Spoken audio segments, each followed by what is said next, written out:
Welcome to Women We Should Know with international speaker, mindset reset mentor, author, and your host, Leslie Michaels. With audacious honesty and candor, the Women We Should Know podcast presents the wisdom and life-empowering insights of women who are the embodiments of innovation and social evolution. Please join Leslie as she shares potent conversations that will inspire your personal and professional evolutions. Welcome to Women We Should Know. Welcome back to Women We Should Know, the podcast where we consistently bring you the voices, the courage, and the outright audacity of women who are out there making a difference, changing the paradigms, challenging the status quo. These are women who do not color inside the lines and do not climb in boxes made by other people. It is always my pleasure, privilege, my honor to be able to have these conversations with these women. And the best part is being able to share it with you. We have an amazing woman with us today. Christine Meyer is an executive life coach and author of Keep It Simple, Smartypants. Don't you love that? Stop overthinking, start aligning, and live happy. So check out Amazon for that. Since 2002, it's been her mission to empower, educate, and uplift.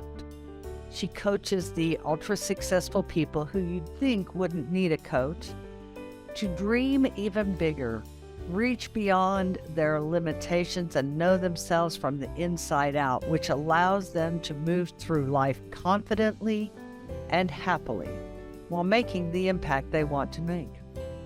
Her clients include Obama speechwriters, impact-driven serial entrepreneurs, Emmy Award winners, best-selling authors, multi-million-dollar investors, founders of profit and nonprofit companies, popular radio personalities, professionals, and leaders of change. Those of you who've been with me a long time know that her bio sounds just like a copy of mine. I love this woman. She's a sought-after podcast guest and founding member and regular contributor to the Forbes Coaches Council.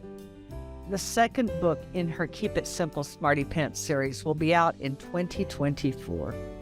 And I am most pleased to introduce you to Christine Meyer. Hi, Christine. How are you this morning? I am great, and thank you for that lovely intro. It is my privilege and honor to be here with you. This is great. We're going to have a wonderful conversation this morning. I have a little tradition. I always like to start out by asking my guests, what inspired you so far today? Oh, today? Yeah. It's always that's a great question. It's always an easy answer. I think my daughter inspires me every day. Yeah. And why? Well, she's just full of life and eagerness and possibilities and joy. That's beautiful. How old is your daughter? She's 13. And while she's a teenager, she is quite a lovely teenager. 13 going on 30? Yeah, pretty much. She's a smart cookie, and I love how she expresses herself. And, you know, as a young lady, I appreciate that she is learning to advocate for herself and is learning to share her opinions. She's got very, very strong opinions, which when I was 13, I did not. I felt I couldn't share my opinions. And so I love that she's growing up in a time and place and space where she gets to share her opinions, and she doesn't have to be right, but they are her opinions. And she's learning that diversity in the world is a really, really good thing, and that we can all have opinions that are valid and true for ourselves that don't have to be asserted onto other people. Absolutely. Now I have to ask you, did you not have opinions when you were younger, or did you just keep them in a box because you didn't feel like you had permission to express them? I'm sure, I mean, that was a long time ago. I'm sure I had many opinions. I think I've always had lots of opinions. And yes, I felt like I needed to keep them in a box. Mm-hmm. For sure. For sure. And that is something so many of us women can relate to. And we took one of two paths. Either we took the path of being the loudmouth black sheep, that would be me, or we took the path of being polite and being nice and stifling ourselves. But it didn't matter which of those two paths we took. Once we got to adulthood, we had to figure out how to heal whichever one of those paths we had been on. And make new choices, right? Because we all bump into beliefs of the people around us. And when I say I felt like I was in the box, I'm not assigning that blame to anyone. No, it's just my perspective of my world, however I took it and however I perceived it, that my voice, my opinion had no place, really. And so over the course of time, I continued to make decisions about that and continued to update my beliefs and my desires around that. And so here I am. I share my opinion often, either with clients. Obviously, I'm not telling them what to do, but sharing insights and things like that. And on interviews like this and in the world, opinions matter and how you feel matters. And everybody gets to have a space and a place, for sure. Absolutely. Absolutely. And reaching adulthood and finding that we haven't spoken them, either we spoke them from a knee-jerk reaction, which wasn't a true choice or a legitimate communication, or we didn't communicate them at all. We have to start all over learning to communicate. I encounter women every week of my life who still hold on to those boxes. Do you experience that? And how do you help them address that? I think there are a lot of boxes that a lot of people create for themselves. And whether it's just women or men or any gender that you relate to, there are boxes that we all create and you bump into them every day, I think. And it's a matter of understanding that you've just bumped into a box and you keep making choices. And so that's how I help them through it. It might be that box was helpful to you at some point. And in fact, it probably was. But is it still helpful and useful now? And that's the decision that we all have to keep updating, isn't it? It is. Every single day I'm updating. Yeah. And it's like a little computer system. We turn on our computer and it's doing a spontaneous update that we didn't invite, or we wake up in the morning and we're experiencing an internal update that we didn't plan, but here it is. Correct. And I think the more consciously you can do it, the more you can do it by deliberate choice. Yes. And intention, the more satisfied you are in your own life. Because if those things are being updated without your involvement, without your choice, then it feels like it's being done to you. Yes. And my work is all about, as is yours, all about empowerment of self. And so the more you can be in on those choices about the updates that you want to make, and of course, those updates don't always happen immediately. It's a practice like anything. And so I like to encourage my clients to be really in on their choices and make the choice to update or make the choice not to update. Neither one is better or worse than the other. It's simply if you're making that choice, then own that choice. Exactly. It's the power to make the choice at all. Correct. Yes. I want you to talk to us about your Smartypants series. I think that's a brilliant title. It's attention-getting, which means you're going to be able to, as you are with your huge following, impact more people. Yeah, well, that title came about as I was speaking to my editor, and we were trying to figure out a title, and we both said we'll sleep on it, and nothing was really coming to me that I liked that was this bright aha moment, and nothing was really coming to my editor. So we had a phone call and we were discussing the title, and we were getting into the weeds a little bit, and I kind of took a breath and I said, you know what? We're making this way more complicated than it has to be. And then I do this because it kind of pops into my forehead here, and Keep it simple, Smartypants. Just like that. And when I landed on that was it. I knew in that moment that was it. And stop overthinking, start aligning, get happy. That just followed right with it, because that truly is the key to what keeps you from alignment and allowing what you want in your life, and getting happy and aligning are the keys to allowing it. So overthinking, I like to tell my clients that overthinking truly only happens when you're focused on a problem, or you're focused on an issue, or something that you're worried or concerned about or feeling discouraged about. That's not the time to think, because you will get thinking. If you allow yourself to get thinking, then you just keep digging a hole and a deeper hole and a deeper hole, and you go searching for those rabbits. And again, I often say, down that rabbit hole are more rabbits, and we all know how quickly they multiply. And so stopping the overthinking is really about recognizing when you're feeling bad, and I'm just sort of quantifying that in a general sense. When you're not feeling good, that's not the time to dig in and think about something. You've got to get off that subject onto another subject and let yourself feel better before you can bring any kind of perspective to the thing that you perceive to be an issue. And you might have to stay off of it for a while. So I like to help people understand that their emotions are always in the process of happening as they think. And those are great indicators, like the indicators in your car, your blinkers.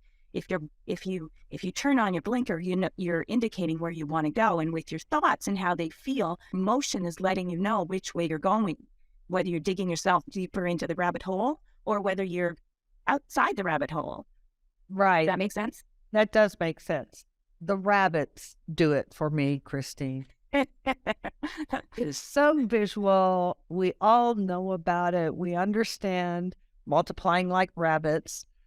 Those are great analogies to bring to your clients. Now, along with those analogies, it's all about action points. How we help our clients take new, creative, inventive action.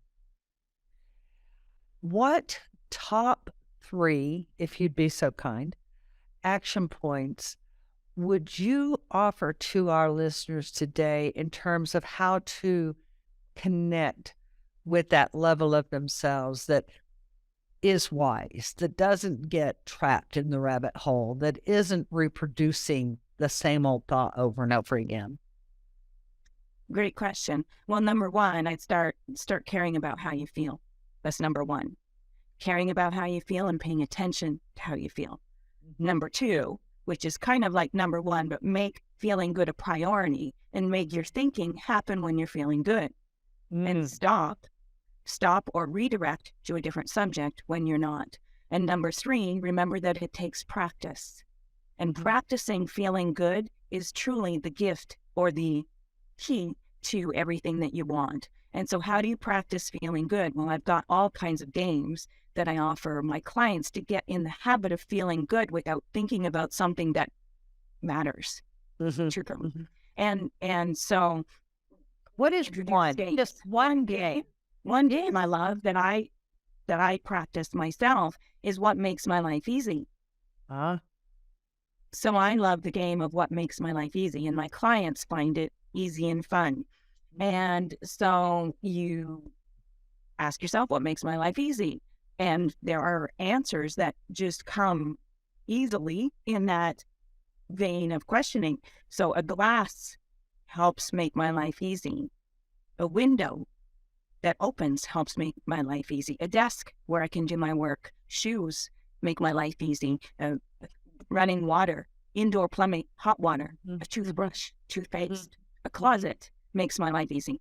Drawers to put my clothes in. You see the list. I could literally go on here for the next hour with you of what makes my life easy. And the reason why I suggest that game to people is sort of twofold. Number one is to really understand that there are so many things in your life that you can feel appreciation for how easy and convenient it makes your life. And those things are present in your life.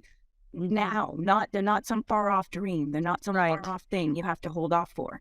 Right. And number two, it helps you understand that connection between what I'm thinking and how I'm feeling, what I'm thinking and how I'm feeling. And it gets you in the practice of practicing good feeling thoughts. That's it.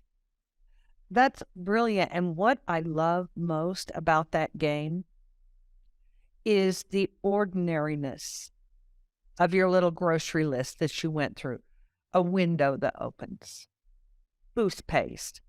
Because so often when we're invited to use these types of games or practices, we start stretching and reaching, and then we think, well, I only have 3.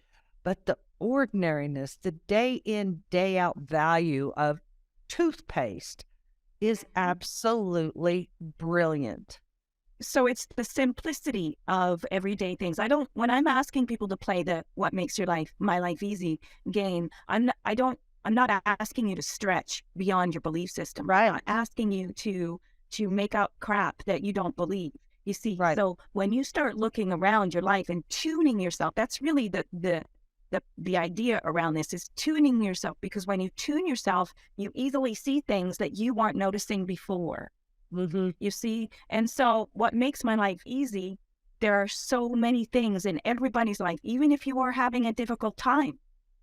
And that's, again, what I love about this game, is that even if you are having some challenges in some area or areas of your life, there are still plenty of things. You could write lists and lists and lists of what does make your life easy. And it's those everyday things that I do want you to focus on. I just love that. What comes to mind is trainers on the treadmill instead of combat boots. I mean, that makes my life easy. Yeah, workout clothes makes your life easy. Soap makes your life easy. I mean, drawers to put your stuff in, doors that open make your life easy. Amazon delivery, Amazon, online shopping, online bill pay. Like we could endlessly go on with this conversation about things that make your life easy. For sure. And there's the empowerment. There is the empowerment. Now, another aspect of self-empowerment, and it all comes down to self-empowerment. It all comes down to getting out of the victim role, getting out of the lack role, and realizing how much we already have, how much we already are. And one of the things you talk about is no longer pointing your fingers. Yeah, for sure. Again, we all have histories. We all have things that have happened to us. So we're not saying to pretend that those things didn't happen. Okay. Right. But while those things did happen, it's up to you really to see the benefits of them. It's up to you to take that situation, those events, and find a different way to perceive them. Otherwise, you do stay the victim. You do stay disempowered. And my only goal for anyone is to take those events in their lives and find empowerment in them, find meaning that is uplifting in them. And that takes a while, for sure, for some things. And when you can come to stop blaming, blame feels better than guilt, for sure. So I say blame for a while, point your finger for a while, absolutely. And recognize that at some point, staying there disempowers you, does you more harm, if you will, air quotes here, harm than good, and does not point you toward the resolutions that you're seeking, the solutions that you're seeking, the improvements that you're seeking, or the changes that you're seeking. And so at some point, you've got to make a decision to feel better. Yes. It's a choice. And that's an inside job. That's not looking for forgiveness from the people who have done you wrong or anything like that. Because in this world that we live in, things happen. Yes, you rendezvous with things that you want and you rendezvous with things that you don't want. But again, it is up to you to tune yourself to more of that which you do want and want to invite into your life. And whether or not you ever get that apology from someone that you feel has wronged you, it is up to you regardless. And that's where the self-empowerment comes from, is to move forward unless you want to stay stuck. That's right. Because there's no one coming to save you. No. There's Yeah. no one coming to save you. And you know why? Because you don't need saving. You are wired. You are wired when you're born to be empowered. And the reason why you're feeling disempowered right now is because you're looking at a situation that either happened now or in your past, perceiving it in a particular way that is feeling disempowering to you. And the thing that I like to remind people I work with, my clients and people I just speak with, is you are not going to talk someone else out of their story. And whatever the reason is that they treated you poorly has nothing to do with you, has zero to do with you. And you can't talk them out of their story. Let them have their story and just move on with your life. Yeah, the only thing that does have anything to do with you is that you rendezvoused with that. That's right. Right? So there is something going on with you that you rendezvoused with now, but that's for you to sort out. But that's And yours. everybody's, that's Yes. yours. That's yours. And that's not blaming you. That's not saying you deserved to rendezvous with that. And I want to be clear about that, because some people can take these conversations and misunderstand them. Yes. I mean, oh, so I deserve to be treated. No, Right. that's not the point at all. You rendezvoused with it. You were there. You matched up to something that was included in that rendezvous. But you don't deserve to be mistreated. Right. If you were, it's up to you to figure out how to shift that around for yourself so that you do feel that empowerment again at some point. Again, it's not a fast and quick fix. It's a practicing the desire to feel better about that. Right. I believe what I hear you saying is it's not your fault that you rendezvoused. It's just that you were in an emotionally equivalent place to that person. Correct, in some way. In some way for that moment. You've been practicing something and you've had the indicators of your emotions along the way. And if you really stop and think about it and ask yourself, have I been feeling this way? Is this feeling familiar to me? And you would say, probably yes. Yes. And so as you continue to feel, you will continue to rendezvous with events and situations and people that feel similar to the way that you continue to feel, that you practice feeling. So if you want to rendezvous with things that are different from that, then you must practice feeling differently. And that's not pretending you feel differently. That's not trying to cover it up with positive sounding words. That's actually attempting to feel better by soothing yourself, by starting to tell a different story, one that is slightly different, ever so slightly different. It doesn't have to be way different. It can be one that you don't have to stretch to tell a story that you don't believe, but one that leans you further into believing it. Like, I'd like to feel better about this. Not, yeah, I feel great about this. I'd like to. That's a bridge. That's a bridge to feeling better. That's pointing you in a different direction rather than holding to a place and saying, yeah, I feel this way about this. That's your starting point. Great. Yes. Awesome. Let's start. But when you start a journey, you don't just stay there. Right. Right. You do move forward. And so I'd like to, someday I will, is more direct. It's like taking your car and pointing it in the direction of where you want to go. Mm-hmm. Mm-hmm. When you are helping people understand, you have to start. You have to put one foot in front of the other toward that space of feeling better. How do you help them? What game do you give them, or what process do you give them for beginning to generate feeling better and noticing that they are feeling better? It's one thing to feel better, but to actually notice it and own it. Well, you'll notice it more if you've intentioned it. I don't know if that's a word, but we make up words around here all the time. If you've intentioned it, you'll notice it more, right? Because our natural state of being is to be evolving into better and better and better feeling places. So that's already set up for us. But if you blunder into it, you don't recognize that you're the one doing it.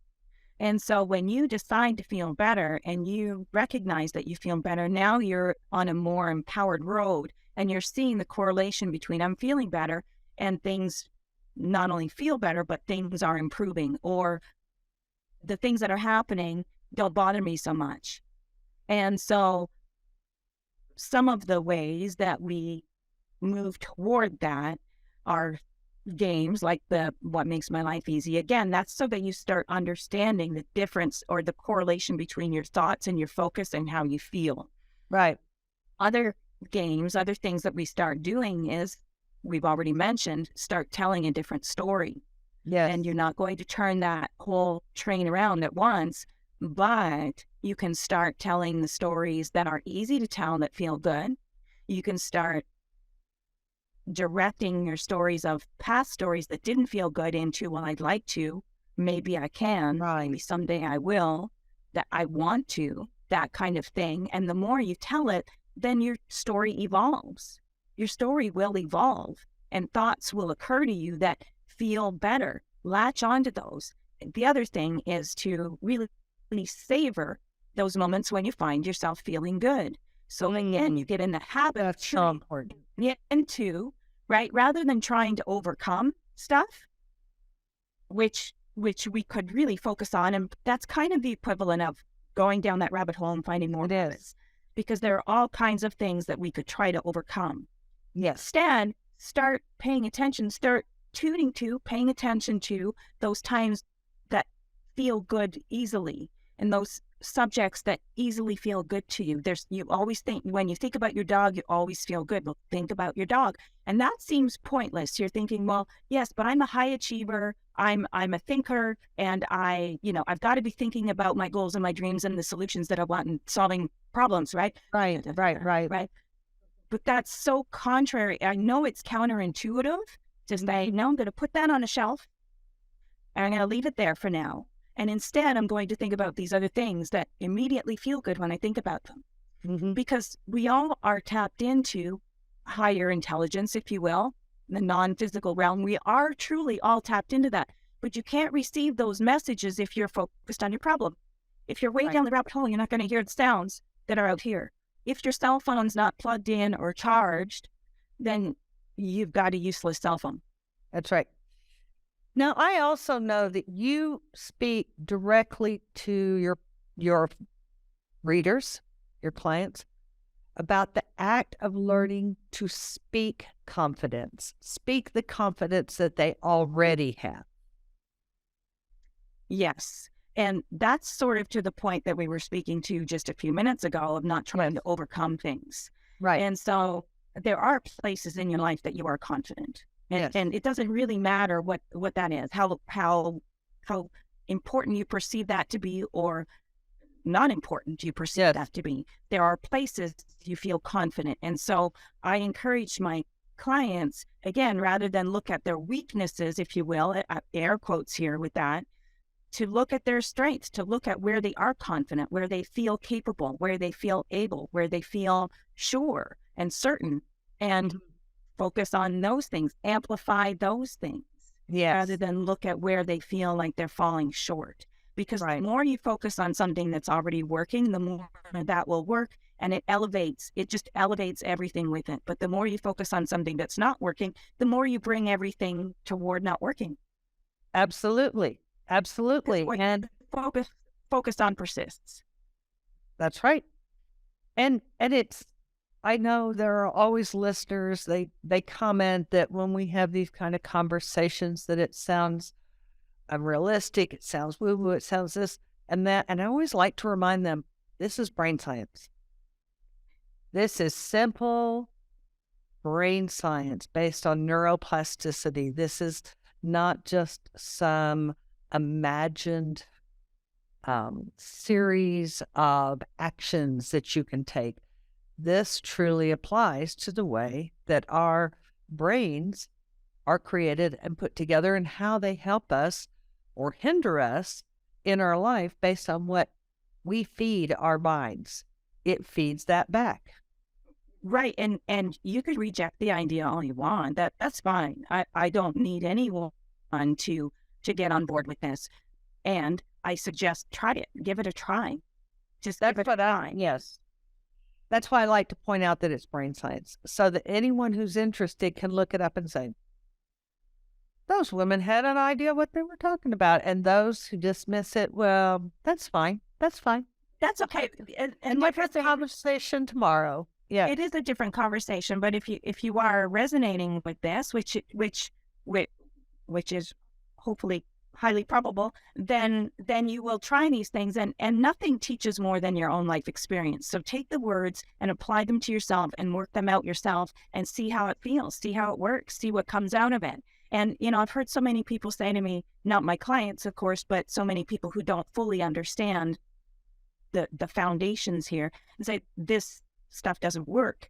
And it's, well, perhaps there's just a misunderstanding. Because There is. again, you don't overcome things in your life by just using positive sounding words. That's right. You don't, because the universe doesn't respond to your words. It responds to your energy. It responds to your vibe. Right. That's right. And so that's important to understand right there. And how do you know what your vibe is? You pay attention to how you feel. Look at your life. That's the other way. But you look at your life, look at the results that you have, and also prior to that, there were feelings. There were emotional indicators that were letting you know what you're in the process of creating. And I like to say often that your thoughts now are like making a reservation into your future. Oh, I like that. I like that. That's a great one.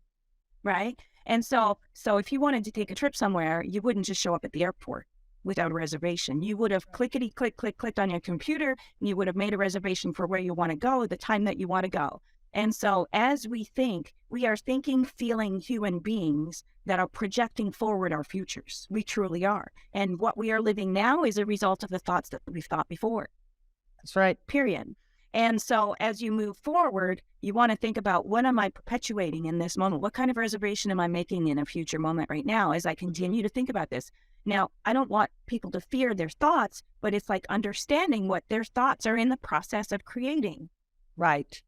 That's right. You can't run away from your thoughts being the creators of your future reality and of your experience now. What you're thinking and feeling now is your most powerful moment. Mm-hmm. This is all such brilliant stuff, Christine. And I want to tell my listeners now, I'm going to do for you what I always do for you. If you're driving, you don't need to try to write in traffic. If you're jogging, don't worry about it, because I'm going to put all of Christine's information, all of her links to her books, all of her links to anything that she will allow us to link. We're going to put it on the program notes. It's going to be right there for you. And when you go to the program notes, like, subscribe, because there are always these great conversations, but comment. I'm really committed to inviting all of you to start engaging in conversation with us. Let us know what spoke to you. What spoke to you that inspired you? What spoke to you that didn't? You don't have to have something good to say. You can say, oh, Leslie, don't ever wear that shirt again. Whatever you want to say, but engage in the conversation. And then one more thing, and I'm going to ask you this. What woman do you know? What one woman do you know who would profoundly benefit from everything that Christine is so generously sharing with us today? Be a good sister and forward it to her. She may listen to it. She may not. That's not your job to decide. Just decide one thing. Decide to be a good sister and send it forward. So go to the program notes, subscribe, like, comment. If you leave a comment for Christine, I promise you she will get it. And what sister do you know who you can forward this to? Christine, this is such great, powerful stuff. And I am just here with you. I'm here for it. This is how I think. This is what I have seen work for so many people. As we come to a close, what is the one golden nugget that you would like to give our listeners to stick in their pocket and carry with them for the rest of just this day? Oh, I have so many. I think I'd like people to ask themselves, what am I perpetuating right now with this thought, with this perspective? And do I want to continue doing that? Mm-hmm, mm-hmm. And that's not a reason to beat yourself up for being there. It's just information, right? If you look at crayons and there's a blue one and a green one and a red one, you don't make yourself wrong for noticing that there's a blue one, a green one, and a red one. You make a decision as to whether you want to use any of them. And so what am I perpetuating right now with these thoughts, with this perspective and how I'm feeling? And do I want to feel better? Do I want to have a different thought about this? And you don't even have to have a different thought right then and there, because you probably won't. It's like if you're going 100 miles an hour in your car, you're not going to be 0 all of a sudden. Right. But it's the intention, it's the questioning, I have a choice here. I can continue this or I can slow it down. Mm-hmm. Mm-hmm. So what am I perpetuating with this thought, this emotion, this perspective? Brilliant. And that's an easy one, women, to carry with you today. What am I perpetuating in this moment? Thank you so much, Christine. I'd like to include one more. Sure. Actually, how can I have more fun? Oh, that's big. That's huge. Okay. So, and it really, I kind of want to substitute what I said. So I think one other important thing that I really want to get in here is, while we want to be paying attention to what we're perpetuating, I also want to encourage people to have more fun. How can I bring fun to this? How can I make this fun? It's like, if it's something I need to do, have to do, should do, and don't really want to do, then how can I bring fun to it? Mm-hmm. And if it's something that I want to do, how can I bring fun to it? How can I have more fun? Start having fun from not having fun, but you can keep asking the question. You can keep introducing fun here and fun there, or what's the most fun thing I could do right now, and give yourself the freedom to choose it and do it. You see, and the more you practice that, then there's more momentum that is built, which leads to happy. You can't have an unhappy journey to a happy ending. You really can't. And this is your journey right now. You'll be back forever in many more lifetimes, infinitely. But this is your only journey as who you are now. And so what do you want to make of it? And that is never meant or intended to diminish anyone in their position or choice of where they are right now. But if you want to improve your life, here's the kicker. If you want to improve your life, everything that we said today applies. That's right. And you have to build a pathway. You're not just going to hopscotch your way to happy. No. It's the pathway that you build that gives you that momentum. Yes. Yeah. Yes, exactly. And those games and those questions and those, that reminder, those reminders are ways to start building that momentum. Thank you, Christine.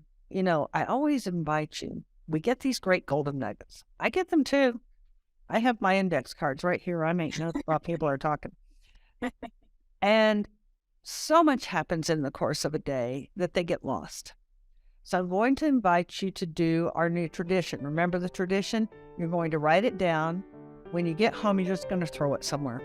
On the coffee table, on your desk, on the bar. You'll come across it 2 days, 3 days, a week later. And then you get to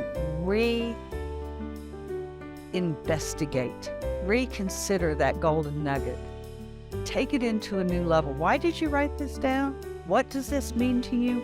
Play with that. So take these little golden nuggets that Christine gave us at the end, write them down on separate cards or separate scraps of paper, and just throw them wherever. They're going to get mixed up in all the other bills, that paper you're trying to write, your dissertation notes, and then you'll come back to it later.